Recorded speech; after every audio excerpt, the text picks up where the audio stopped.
வெள்ள நிவாரண நிதி ஒதுக்கீடு தொடர்பாக சம்பந்தப்பட்ட துறை அமைச்சர் விளக்கம் அளிக்காமல் மத்திய இணையமைச்சர் எல் முருகன் பதிலளித்ததால் தான் அவருக்கு எதிர்ப்பு தெரிவித்ததாக திமுக மக்களவை குழு தலைவர் TR பாலு தெரிவித்தார். டெல்லியில் செய்தியாளர்களிடம் பேசிய அவர் ஒரு தமிழர் என்ற முறையில் எல் முருகன் செயல்படவில்லை என்றும் குற்றம் சாட்டினார். அரசு சரியாக நிதி உதவி செய்யலைங்கிறது அந்த ஆதங்கத்தை நானும் அதே போல ராஜாவும் தமிழர்கள் என்ற முறையில நான் கேள்வி கேட்டோம்.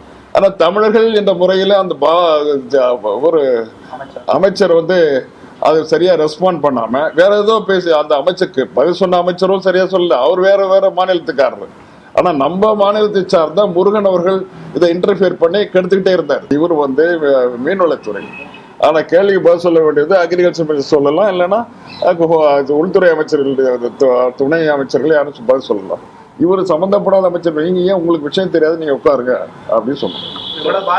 ஆனா கேள்வி கேட்டவரும் தலித்து அப்படிங்கறத அவங்க மறந்துட்டாங்க.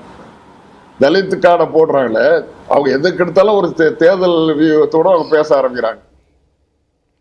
தலித் மக்களை வாக்கு வங்கி அரசியலுக்காக மட்டும் திமுக பயன்படுத்துவதாக மத்திய இணையமைச்சர் எல் முருகன் குற்றம் சாட்டியுள்ளார்.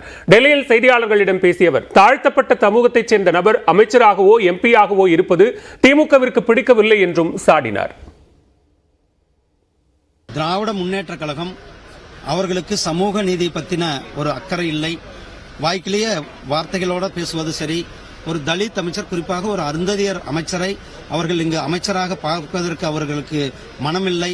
அவர்கள் மக்களை, குறிப்பாக தலித் மக்களை அடிமைகளாக வைத்திருக்க வேண்டும், அவர்களுக்கு ஓட்டு செலுத்துபவர்களாக வைத்திருக்க வேண்டும் என்ற அந்த கண்ணோட்டத்தில் தான்